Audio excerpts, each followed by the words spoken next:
우리가 함께 읽은 이 말씀을 통해서요, 기다림 속의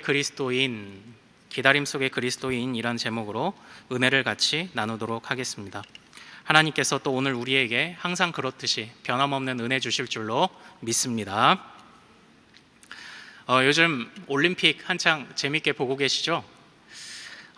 올림픽에 관한 또 많은 또 영상들을 또 보시고 또 그 안에서 울고 웃고 손에 땀을 쥐는 또 그런 많은 시간들도 또 보내고 계실 텐데요. 근데 올림픽은 이렇게 또 우리나라 애국심이랄까요? 그런 것을 또 차오르게도 하고, 또 올림픽 안에 있는 어떤 오심이 나오거나 그러면 어떤 페어플레이 정신 또는 어떤 정정당당히 싸우는 그런 부분에 관해서 또 괜히 또 분노하게 되는 그런 일들도 우리가 겪게 되기도 합니다. 그런데 제가 어느 날 올림픽에 관한 영상들을 이렇게 좀 보다가 보니까 부끄러운 올림픽의 한 장면에 관한 영상이 있었어요.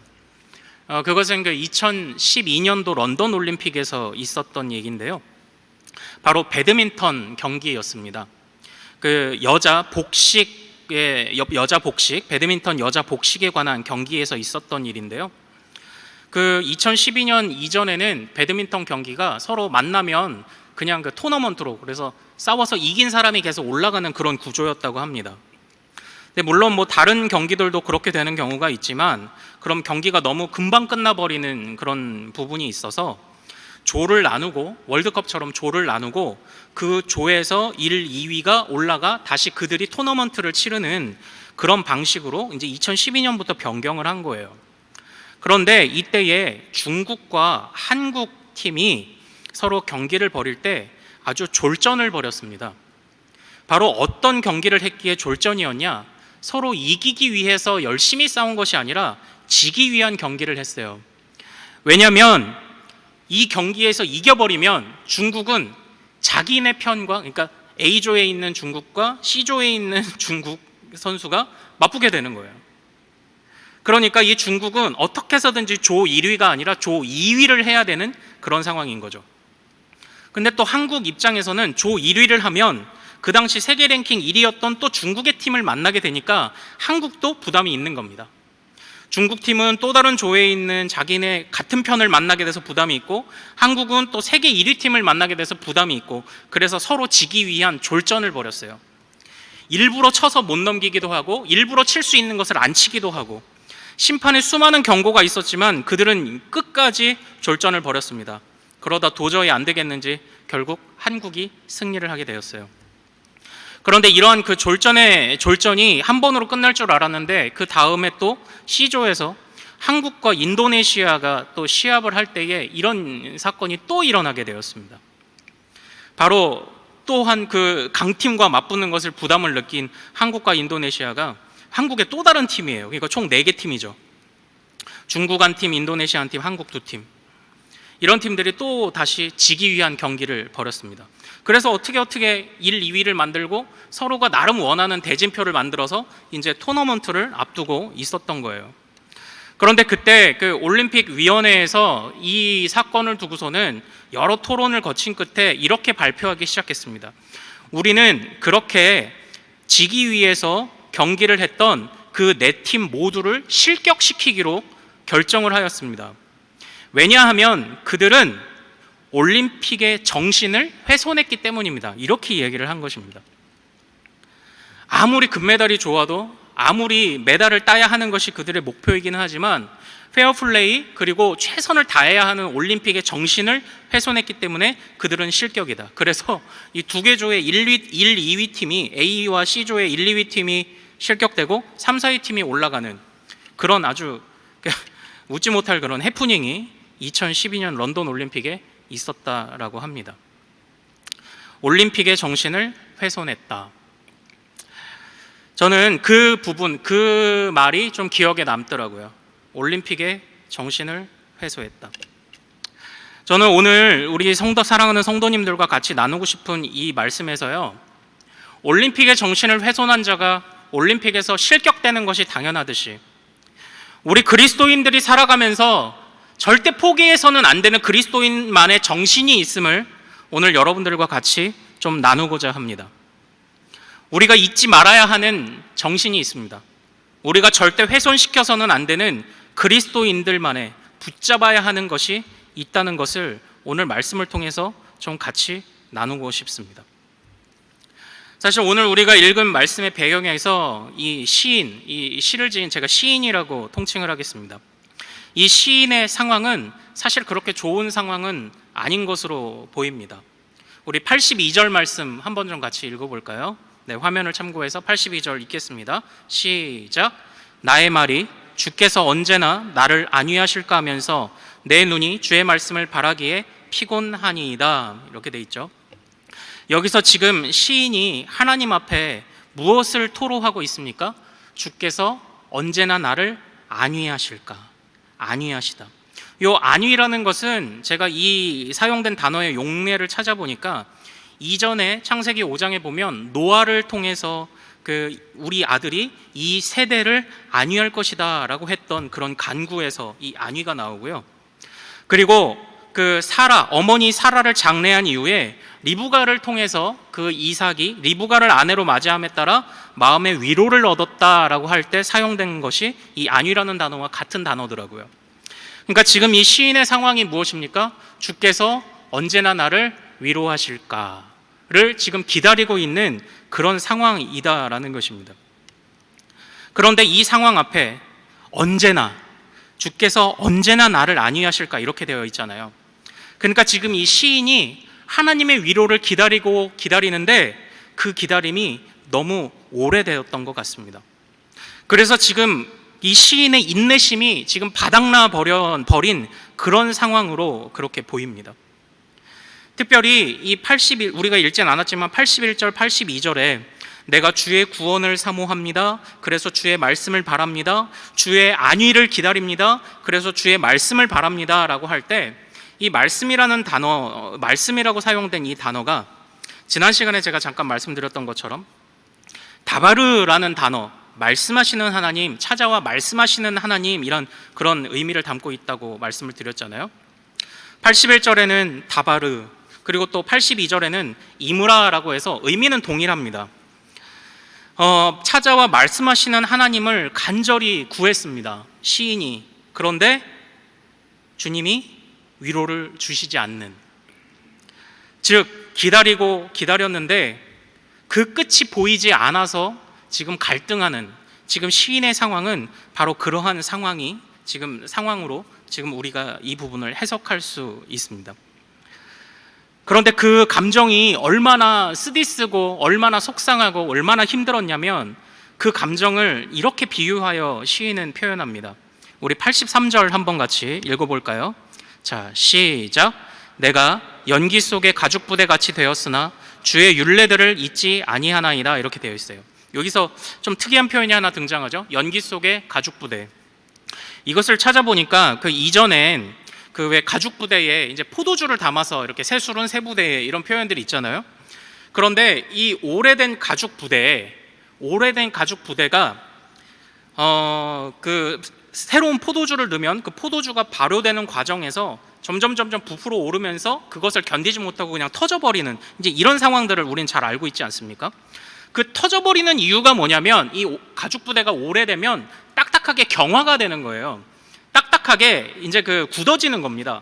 그래서 이게 신축성을 가지고 그 팽창하는 포도주를 견딜 수 있을 만큼 그것을 꽉 머금고 있어야 하는데, 지금 이 시인의 안에 그 인내심이 바닥이 나서 처음에는 나름 그것을 이겨보려고 견디고 그래서 내 안에 내가 견딜 수 있을 만큼 견디고 했지만 이제는 그것이 팽창할 만큼 팽창해서 더 견딜 수 없는 그런 상황이 된 것입니다.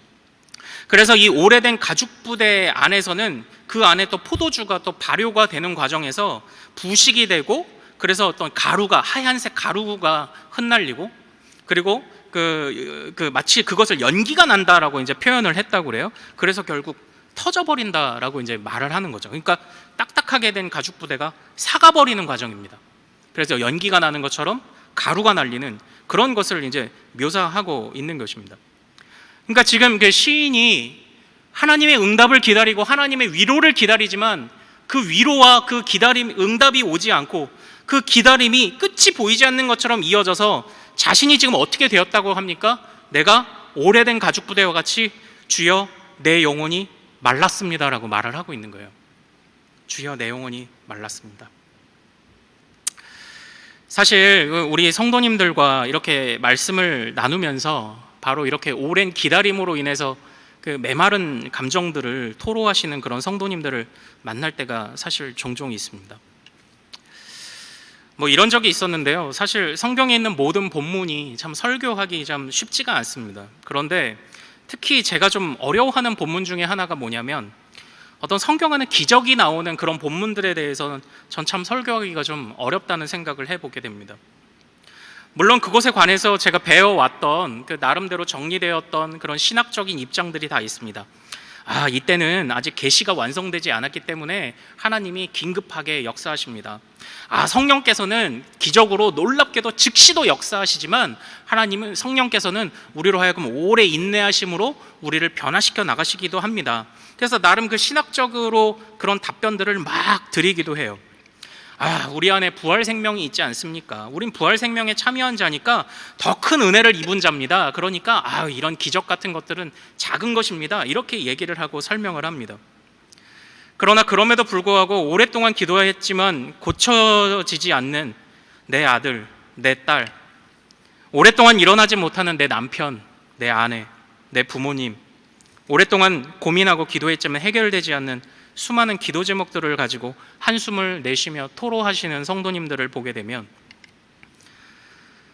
나도 한편으로는 그냥 너무 메마른 감정으로, 오히려 메마른 감정의 성도들에게 메마른 감정으로 정답만 던진 것이 아닌가 하는 그런 생각을 하며 저도 고민에 빠질 때가 있습니다. 시인의 마음도 그러지 않았을까요? 오랜 기다림 속에 하나님이 역사하시지 않는다고 생각한 것은 아닐 것입니다.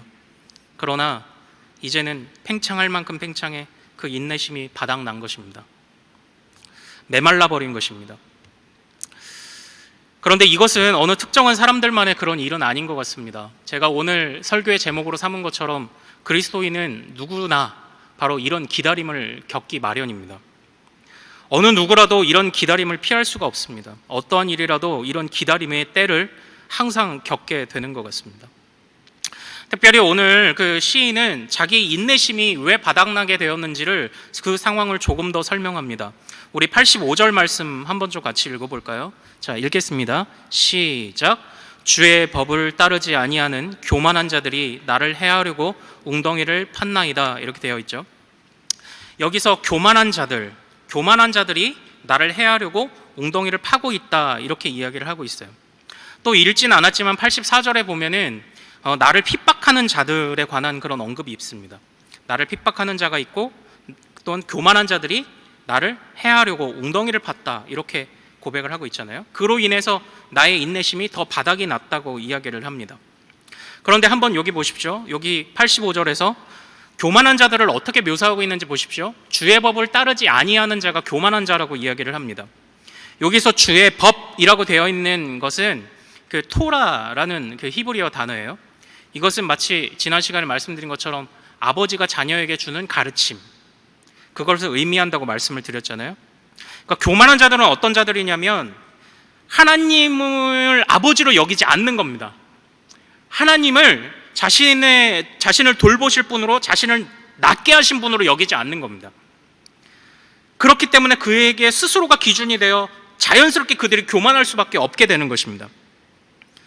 교만한 자들, 곧 하나님을 아버지로 여기지 않고 하나님의 말씀을 아버지의 말씀으로 여기지 않는 자들이 나를 해한다. 그러니까 지금 이 안에 있는 그 담겨 있는 의미가 무엇입니까? 교만한 자들은 하나님을 아버지로 여기지 않는데, 그런데 지금 나는 하나님을 아버지로 여기고 있는 겁니다. 그런데 이 교만한 자들이 나를 이렇게 핍박하는 이유가 뭐냐? 내가 하나님을 아버지로 여기기 때문에 오히려 나를 핍박하는 것 아닙니까? 하나님의 자녀들과 하나님의 자녀가 아닌 자들이 지금 부딪히고 있기에 지금 이 세상에 고난이 있다고 지금 말을 하는 것 같습니다. 그들이 우리를 가만히 두지 않는다고 이야기를 하는 것 같아요. 그러니까 여전히 하나님을 신뢰하지 않는 것 아닙니다. 그러나 그럼에도 불구하고 시인에게 영적 침체가 찾아온 것입니다. 간절히 사모했던 만큼 그에 비례해서 실망감이 더 컸던 것 같습니다. 영적인 피곤함도 더 밀려오고요. 그래서 인내심이 지금 바닥났다고 이야기를 합니다. 하나님이 우리 인생의 나침반 되시고 지도가 우리의 나아갈 바를 알려주시는 내비게이션 되시고 지도가 되시고 이런 것들을 외면하는 것도 아닙니다.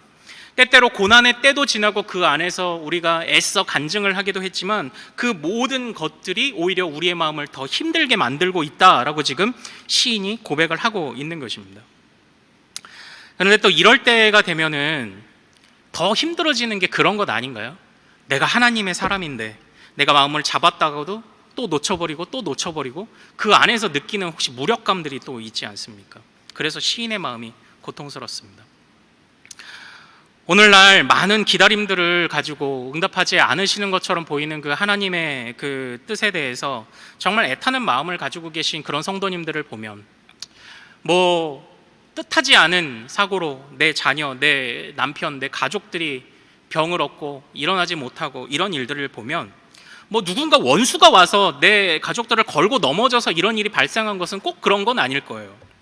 그런데 지금 이 시인이 말하는 것처럼 원수가 와서 나를 치고 있는 이 상황이 우리가 겪고 있는 그런 상황과 전혀 다르지 않은 것이 끊임없이 하나님의 자녀로 살아가고자 하지만 그것으로 인해서 겪는 이 세상의 수많은 조롱들과 또한 우리 안에 일어나는 마치 원수가 주는 것 같은 그런 그 두 마음들이 우리 안에 여전히 충돌이 있지 않습니까? 그래서 인내심이 바닥이 나고 어려운 시절들을 우리가 겪게 된다라고 지금 시인이 이야기를 하고 있는 것 같습니다. 주님과 우리가 연결되어 있음을 못 믿는 것은 아니에요. 연결되어 있음을 믿습니다.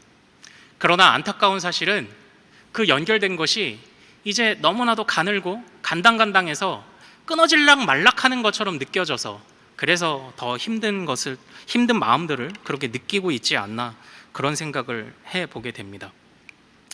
그러나 사랑하는 여러분, 제가 이 설교의 서두에 무엇을 말씀드렸습니까? 절대 훼손돼서는 안 되는 그 올림픽 스포츠 경기에서도 절대 훼손돼서는 안 되는 정신이 있다고 말씀드렸던 것처럼 어떤 상황과 형편 속에서도 우리 그리스도인들이 훼손해서는 안 되는 정신이 있다고 말씀드리지 않았습니까? 그래서 시인은 다시 그 정신, 우리가 절대 포기해서는 안 되는 바로 그 마음을 이제부터 고백하기 시작을 합니다. 우리 87절, 88절 말씀 한번 좀 같이 읽어볼까요? 자, 시인이 지키고자 했던 것이 무엇인지 한번 읽겠습니다. 시작. 그들이 나를 세상에서 거의 멸하였으나 나는 주의 법도들을 버리지 아니하였사오니 주의 인자하심을 따라 나를 살아나게 하소서. 그리하시면 주의 입의 교훈들을 내가 지키리이다. 아멘. 여기서 시인이 무엇이라고 이야기를 합니까? 87절에서 주의 법도를 붙잡는다라고 이야기를 합니다. 여기서 법도라는 단어는 제가 지난주 설교를 말씀드릴 때 총 우리가 가져야 될 기도 제목 총 3번째 대지에서 3가지 중에서 3번째 대지에서 하나님은 항상 선하시다라는 것을 절대 잊으면 안 된다라고 할 때에 제가 근거로 들었던 단어가 바로 이 법도라는 단어였습니다. 이 법도라는 단어는 바로 기억나실 거예요. 사소한 일에도 말씀을 적용해야 하는 것에 관한 의미가 있습니다. 왜 사소한 일에도 적용합니까? 그것이 모든 것의 답이고 진리이기 때문입니다. 하나님의 말씀은 나에게 법도가 되어 사소한 모든 일에도 적용되어야 하는 진리다라는 것을 지금 시인이 고백하는 것입니다. 절대 잊어서는 안 되는 우리 그리스도인들만의 정신이 무엇입니까? 나의 오랜 기다림으로 인해 나의 인내심이 바닥났을지라도 그래도 주님은 선하시다. 주님의 말씀은 진리이다. 이것을 잊어서는 안 된다. 하나님과 내가 연결되어 있음을 의심하진 않지만 그리고 지금 그 끈이 간당간당하니 끊어질락 말락하는 끈처럼 여겨지는 때도 있지만 그러나 그 끈은 절대 끊어지지 않는 끈이다. 이것을 절대 잊어서는 안 된다. 이것을 지금 시인이 이 말씀을 통해서 우리에게 지금 호소하고 있는 것입니다. 이렇게 표현할까요? 송충이가 솔잎을 먹어야지 송충이는 갈잎을 먹으면 안 되는 겁니다. 그리스도인이 아무리 우리의 인내심이 바닥나고 그리스도인이 아무리 이 세상 가운데 오랜 기다림을 주님이 우리에게 요구하신다 할지라도 먹어야 될 것이 있고 먹지 않아야 될 것이 있다는 것입니다. 그것이 무엇입니까? 사소한 작은 일에도 적용해야 하는 하나님의 법도입니다. 참 진리 되시고 항상 선하신 하나님의 말씀이다라는 것입니다. 상황이 나를 어렵게 만들어가고 나를 안위함이 없을지라도 그러함에도 불구하고 내 믿음이 연약해질지라도 바로 거기서부터 다시 시작하는 것입니다. 하나님의 선하심을 절대 포기하지 않는 것입니다. 그래서 시인은 고백하고 있는 것이 아닙니까? 우리가 읽었던 87절, 88절 말씀에도 보면 주의 인자하심을 따라 나를 살아나게 하소서, 이제 이런 표현을 하잖아요. 나를 살아나게 하는 그 유일한 길이 바로 주님의 인자하심을 따라 베푸시는 주의 입에 무엇이라고 이야기합니까? 교훈들이라고 이야기를 하고 있습니다. 이 교훈들은요, 바로 이거예요. 친히 증언하시는 하나님. 그러니까 이게 사실 교훈이라고 번역됐지만 제가 지난 시간에 살펴봤던 말씀에서 이 단어는 원래 증거라는 단어로 번역되어 있었습니다.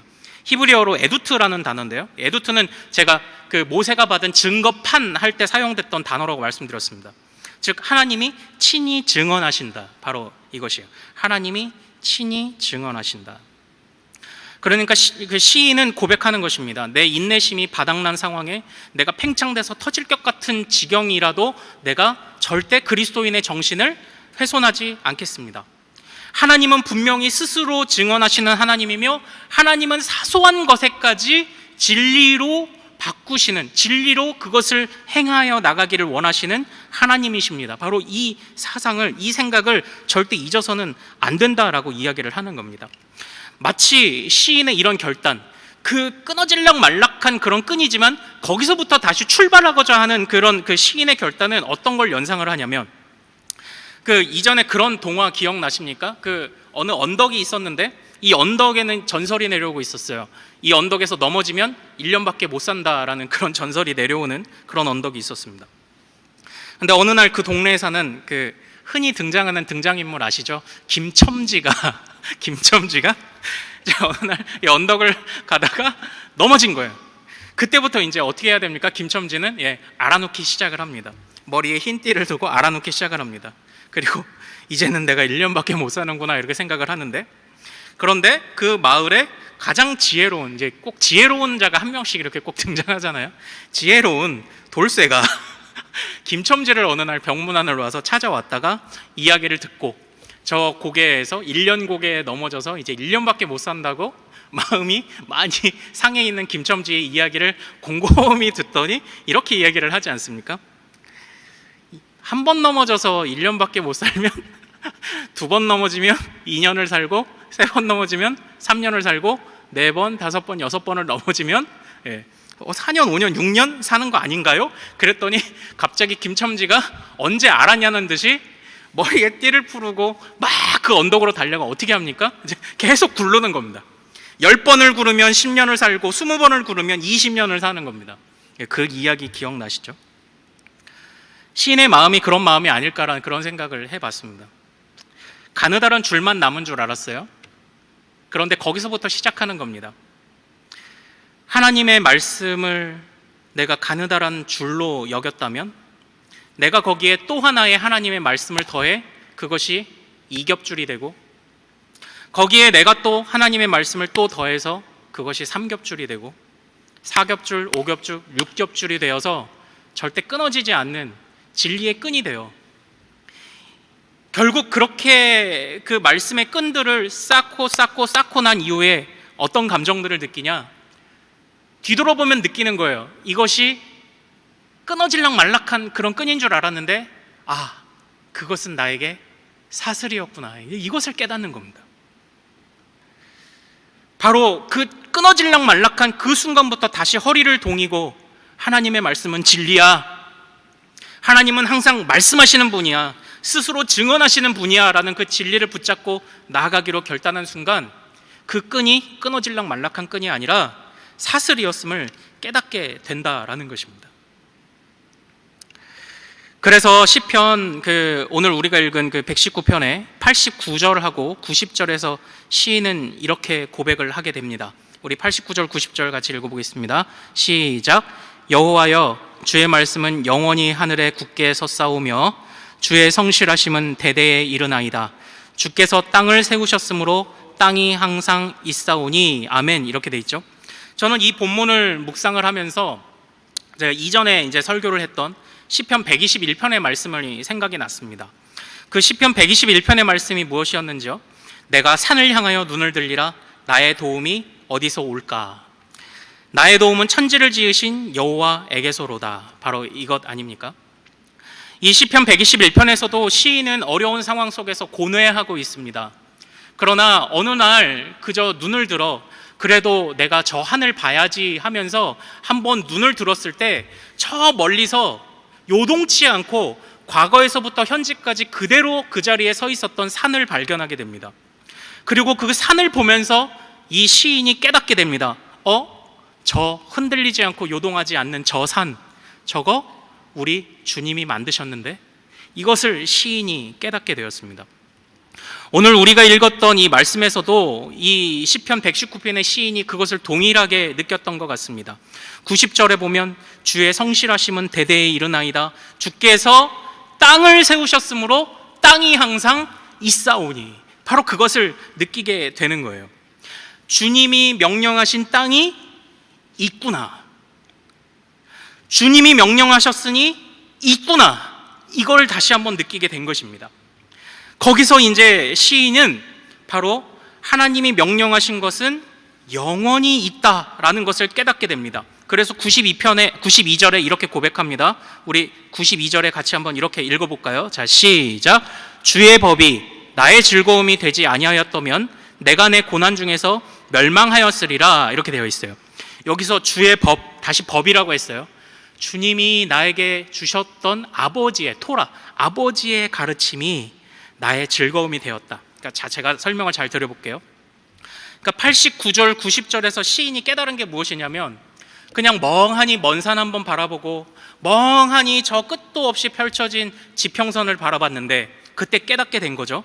주님이 말씀하시니 산도 있구나, 주님이 말씀하시니 이 땅이 요동하지 않고 있구나, 그것이 영원히 있구나, 대대에 있구나, 그것을 깨달은 거예요.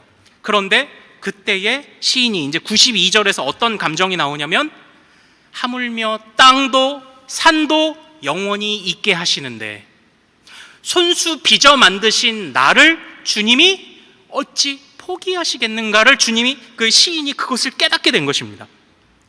그래서 영영이 있는 말씀, 대대에 있는 말씀이 이전에는 너무 멀리만 있는 것 같은 말씀으로 여겨졌지만, 그러나 92절에서 시인은 그 영원히, 대대의 영영이 멀리 있는 말씀, 크신 말씀이 바로 내 안에 들어오는 것을 체험하게 되는 것입니다. 그래서 내 안에 그 말씀이 들어와 나의 즐거움이 되고, 이전에는 그저 이 세상만 떠받치고 있는 하나님의 말씀인 줄 알았는데, 세상을 떠받치고 이 산을 떠받치는 하나님의 말씀이 이제 나를 떠받치고 있다는 것을 이 시인이 깨닫게 된 것입니다. 작은 끈인 줄 알았는데, 그러니까 거기서부터 출발했음에도 불구하고 작은 끈인 줄 알았는데 주의 말씀이, 주의 은혜가 사슬이었다는 것을 깨닫게 된 바로 시인의 기쁨이 이렇게 나오고 있는 것입니다. 오늘 그 시인이요, 이전에도 그렇고 이 시편 119편을 사실 계속 묵상해 나가면서 결코 쉽지는 않았습니다. 그런데 이제 공통적으로 이런 부분이 있다고 말씀드렸잖아요. 그러니까 하나님의 말씀을 굉장히 다채롭게 법도, 증거, 규례, 율례, 계명 등등등 다채롭게 표현을 하고 있다고 말씀드리지 않았습니까? 저는 그 안에서 이런 측면을 한번 생각해 보게 됩니다. 이런 말씀의 다양한 측면을 통해서, 그러니까 말씀은 너무나도 다채로워요. 다양한 측면이 있어요. 그래서 말씀이 적용되지 않는 곳이 없는 것입니다. 우리의 삶 가운데서 때때로 우리가 마음이 가난해질 때 느끼는 것이 뭐냐면, 그건 하나님의 말씀은 말씀이고, 말씀은 말씀이고, 내 상황은 내 상황이고, 하나님께 기도해봐도 안 돼, 하나님이 말씀하셔도 안 돼 라는 이런 생각들이 우리 안에 자리 잡을 때가 너무나도 많이 있습니다.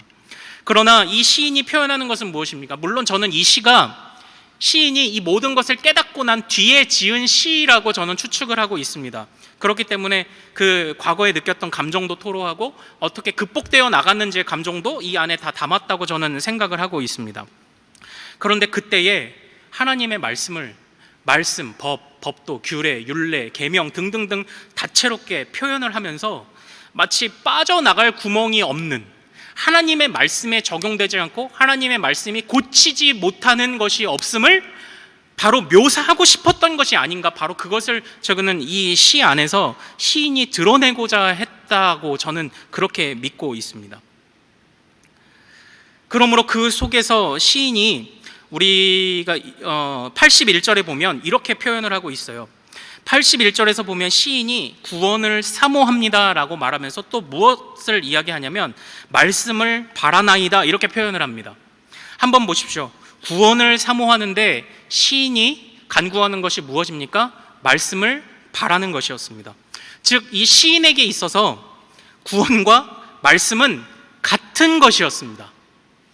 구원을 사모하는 것은 곧 말씀을 사모하는 것이고, 말씀을 사모하는 것은 곧 구원을 사모하는 것이었습니다. 바로 그런 것이 대응되어 이어져 가고 있는 것입니다. 그러므로 그 속에서 시인이 다시 한번 말씀을 구하고, 그래, 내가 하나님을 다시 붙잡아야지, 내가 담대하게 나아가야지, 하나님은 진리시지, 하나님은 스스로 증언하시는 분이시지, 아무리 기다림이 길어진다 할지라도 그것이 나의 그리스도인의 정신을 훼손해서는 안 되지를 깨닫고 하나님 앞에 그 신라기처럼 남아있는 그 끊어질 듯한 끈을 붙잡고 나아갔을 때 그것이 사슬임을 깨닫고 하나님의 말씀이, 내가 구했던 말씀이 곧 구원임을 깨닫게 되는 이 놀라운 일들을 이 시인이 지금 경험했다라는 것입니다. 그러므로 그 끝에서 시인이 최종적으로 고백하는 것이 무엇인지 아십니까? 우리 94절 읽어보겠습니다. 이 94절이 얼마나 감동이 되는지 모릅니다. 우리 94절 읽겠습니다. 시작! 나는 주의 것이오니 나를 구원하소서, 내가 주의 법도들만을 찾았나이다. 이렇게 이야기를 해요. 여기서 다시 법도라는 표현이 등장하죠. 주의 법이 사소한 일에도 적용되어야 하는 진리입니다. 주님이 모든 정답이십니다. 주님은 항상 선하십니다. 그것을 깨달은 거예요. 그리고 감동적으로 고백하지 않습니까? 나는 주의 것이다. 내 인생은 주의 것이다. 시인이 최종적으로 어려움 속에도 이것을 깨닫게 되었던 것입니다. 사랑하는 성도 여러분, 지난 시간에도 말씀드렸던 것처럼 항상 이런 설교할 때 마음이 편치는 않습니다. 아들의 병이 낫기를, 내 부모의 병이 낫기를, 내 남편의 병이 낫기를 간구하는 우리 성도님들 계시죠? 기타 많은 이유들로 기도하고 계시고 기다림이 너무 길어져서 어려움을 겪는 우리 성도님들 분명 계실 줄로 압니다. 그러나 사랑하는 여러분, 절대 잊지 마십시오. 나는 주의 것입니다. 기다림이 아무리 길어져서 우리의 인내심이 바닥났을지라도 그러한 나도 주의 것입니다. 끊어질 듯 너무나도 위태로워 보이는 나의 믿음 같을지라도 주께서 말씀으로 응답하사 그것을 사슬되게 하시고 나는 주의 것이다라는 그 믿음이 다시 확고하게 우리에게 자리 잡도록 주님이 역사하실 줄로 믿습니다. 그러므로 기다림이 오래된다 할지라도 절대 포기해서는 안 되는 것, 하나님은 항상 선하십니다. 하나님은 항상 말씀하십니다. 하나님은 항상 우리에게 다가오십니다. 하나님은 항상 정답이십니다. 하나님이 구원이십니다. 응답하시면 그 결과가 어떤 것이든지 주님이 응답하시기만 하면 그것이 곧 구원입니다. 그것을 우리 모든 성도들이 동일한 마음으로 누리게 되시기를 또 소망합니다. 저는 가끔 장례식을 다녀오고 장례식의 위로 예배든 아니 어떤 입관 예배든 인도하고 돌아올 때면 그런 생각을 좀 갖게 됩니다. 장례식이라는 것은 참 슬픈 일이죠. 슬픈 일인데 장례식, 성도가 이 세상에서의 죽음을 맞이했다는 것, 그것만큼 우리가 나아갈 바가 확실히 어딘지를 보여주는 것이 저는 없다는 생각을 해보게 됩니다. 우리가 성도의 죽음이 영광이라고 말하는 것이 무엇입니까? 죽으면 아버지께로 우리의 영혼이 즉시, 물리적인 하늘이 아니라 저 하늘에 계신 하나님이 계신 곳에 우리의 영혼이 즉시 가서 계시록에 우리가 보았던 말씀과 같이 위로도 얻고 그 발밑에서 또 주님의 말씀 들으면서 이 세상 서러웠던 일들 토로하고 그런 장면을 기다리고 있지 않습니까? 죽으면 가는 곳이 너무나도 명확합니다. 우리는 이 세상에 살아가면서 어디로 나아가야 될지, 어떤 길로 가야 될지 몰라서 우리는 답답함을 느끼고 있지 않습니까? 그런데 그리스도인에게는 죽음이 어디로 가야 될지가 너무나도 명확한 것이라는 그런 생각을 해보게 됩니다. 그리스도인이 어떤 사람입니까?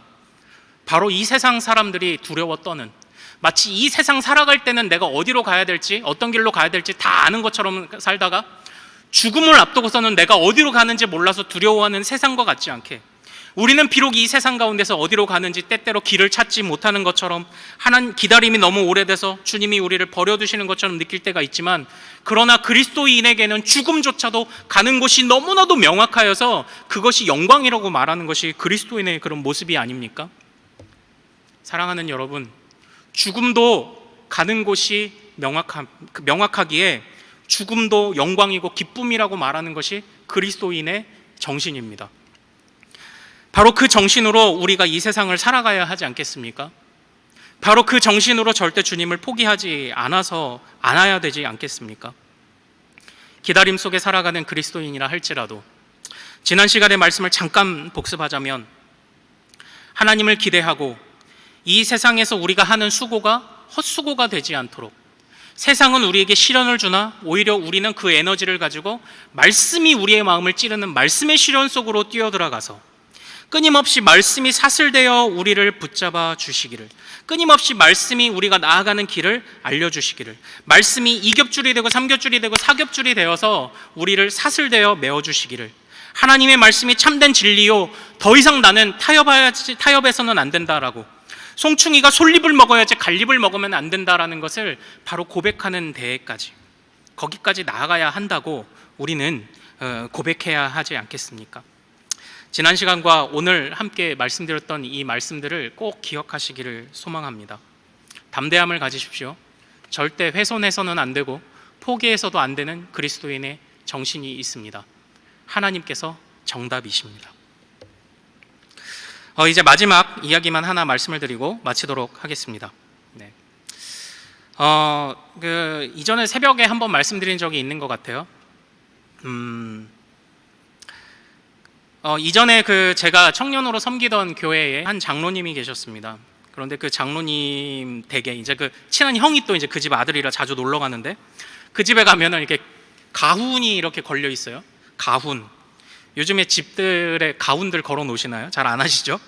근데 그 장로님 댁에는 가훈이 걸려 있었습니다. 근데 그 가훈이 너무나도 인상적이어서, 우리는 보통 믿음, 소망, 사랑 이런 정도의 가훈을 갖고 있잖아요. 근데 그 장로님의 가훈이 너무나도 멋있어서 아직도 잊지 않습니다. 있으면 먹고 없으면 금식, 살아서 주님께 영광, 죽어서 천국. 이게 그 장로님의 가훈이었습니다. 있으면 먹고 없으면 금식, 살아서 주님께 영광, 죽어서 천국. 그 안에 그리스도인의 어떤 정신과 기상과 어떤 그 용기가 담겨 있는 것 같아서 굉장히 인상 깊었습니다. 사랑하는 우리 모든 성도 여러분, 아무리 기다림이 우리를 가난하게 만들지라도 바로 이런 담대함이 우리 안에 있기를 소망합니다. 그 담대함을 절대 타협하지 마십시오. 그 담대함 가운데서 항상 머무르시고 도우시는 하나님을 항상 간구하시기를 소망합니다. 그때의 이 시인의 고백처럼 우리도 하나님을 충만히 경험하고 나는 주의 것이다 라는 이 담대한 고백 안에서 언젠가 우리로 하여금 기쁨을 누리게 하실 하나님의 때가 있음을 절대 잊지 않으시는 또 여러분들 되시기를 소망합니다. 우리 오늘 말씀을 붙잡고 한번 좀 찬양하고 기도하기를 원하는데요, 믿음이 없이는 이란 찬양입니다. 주님, 제 마음이 너무 둔해서 주님을 볼 수 없습니다. 이 땅에 속하여 이 땅만 보다가 주님 손을 놓쳤습니다. 나는 나그네로 왔는데 왜 주저앉게 되었나? 나는 청지기인데 언제부터 내 삶의 주인이 되어버렸나? 우리 이 찬양 같이 고백하면서 주님이 우리 안에 담대함 주시기를 같이 찬양하겠습니다.